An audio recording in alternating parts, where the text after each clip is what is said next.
बिस्मिल्लाहिर्रहमानिर्रहीम। अस्सलाम वालेकुम व्यूवर्स, मेरा नाम डॉक्टर साहिब महमूद है और आज हैं एक इंटरेस्टिंग केस को डिस्कस करने जा रहे हैं। ये मोस्टली जो है कैटल्स में जो है वो स्किन इन्फेक्शन है या स्किन की बीमारियां हैं, इनको हम डिस्कस करेंगे। तो 3 तरह की जो डिजीज़ होती हैं, जो बीमारियां होती हैं जानवरों में जल्दी, उनको हम डिस्कस करेंगे वन बाय वन।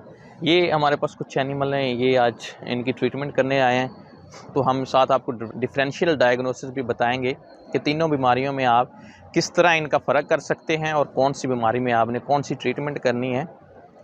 तो सबसे पहले हम डिस्कस करते हैं कि जल्द की बीमारियां मोस्टली जो फार्म पे आती हैं जानवरों में, वो 3 तरह की होती हैं। एक बीमारी जिसको हम कहते हैं स्केबीज़, ये जो होती है ये माइट्स की वजह से होती है और ये मोस्टली होती है छोटे बच्चों में जो हमारे होते हैं 1-2 महीने के।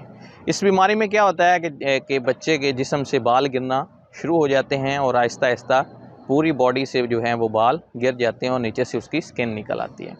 तो ये जो बीमारी है मोस्टली इसको हम स्केबीज़ कहते हैं। तो स्केबीज़ का हम आपको साथ पिक्चर भी शेयर करेंगे। तो स्केबीज़ में ये मोस्टली क्या होता है कि बाल गिरते जाते हैं जानवरों के और उसकी स्किन निकल आती है। सम टाइम आप जब बाल गिरते हैं तो नीचे थोड़े बहुत ज़ख़म भी हो जाते हैं। तो इस बीमारी में आपने क्या करना होता है कि इस बीमारी में आप, क्योंकि ये माइट्स की वजह से होती है, तो इसमें आपने जो ट्रीटमेंट करनी है जानवर की, वो जस्ट आपने आइवरमैक का इंजेक्शन उसको लगा देना है एनिमल को, तो वो आपका 3-4 दिनों में ठीक हो जाएगा और उसके जो बाल हैं वो दोबारा ग्रो होने में 10 से 15 दिन लग जाते होते हैं। दूसरी बीमारी जो होती है हमारे पास वो होती है स्किन एलर्जी। स्किन एलर्जी में क्या होता है कि जानवर के जिस्म पे, पूरे जिस्म पे थोड़े थोड़े छाले निकलना शुरू हो जाते हैं या उबार, जिसको आप कहते हैं सोज निकलनी शुरू हो जाती है पूरे जिस्म पे।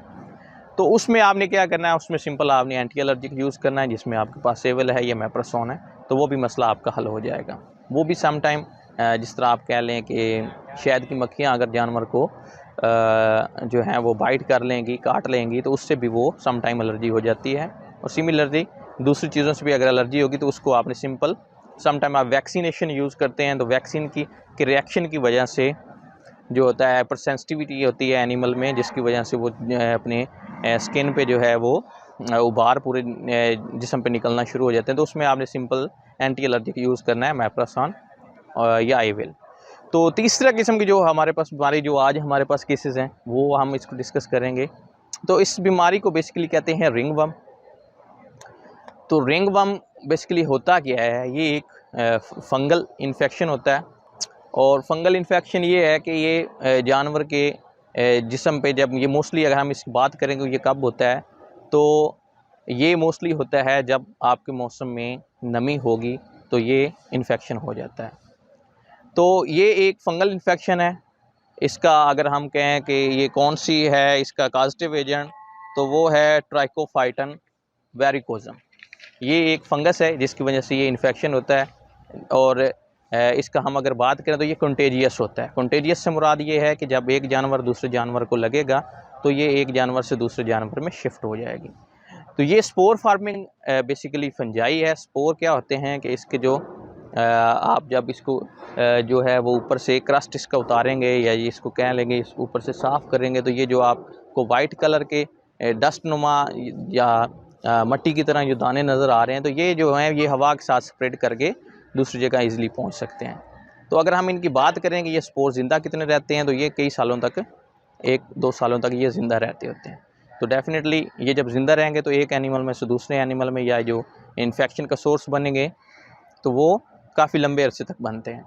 अच्छा, आप ये है कि हम इसको अब पहचानेंगे कैसे कि ये रिंगवर्म की बीमारी के हम अलामात क्या देखेंगे। तो ये आप देख रहे हैं जिस तरह एनिमल है, तो इसके जिस्म पे आपको वाइट कलर के ये जो हैं वो वहाँ से बाल भी गिरे हुए हैं और स्कार नुमा इसे नज़र आ रहे हैं। अच्छा, ये मोस्टली जो बीमारी रिंगवर्म होती है ये आइज़ के गिर्द होती है, कानों के गिर्द होती है या एनिमल के पिछले हिस्से में होती है। बस सबसे ज़्यादा जो होती है वो कानों के गिर्द और आँखों के गिर्द होती है। तो ये आपको देख रहे हैं कि सर्कल नुमा होते हैं ये पूरे जिस्म पे सम टाइम एनिमल के बन जाते हैं, बस सबसे ज़्यादा यहाँ पे बनते हैं। तो ये आपको पता है कि रिंगवर्म फंजाई की वजह से और कई सालों तक ये ज़िंदा रहती है। अब हम आते हैं कि इसकी हम ट्रीटमेंट किस तरह करते होते हैं। तो हाँ, दूसरा ये कंटेजियस डिजीज़ है, एक एनिमल से दूसरे एनिमल में शिफ्ट हो जाती है। तो सबसे पहली जो हमने इसकी एहतियात करनी है वो ये करनी है कि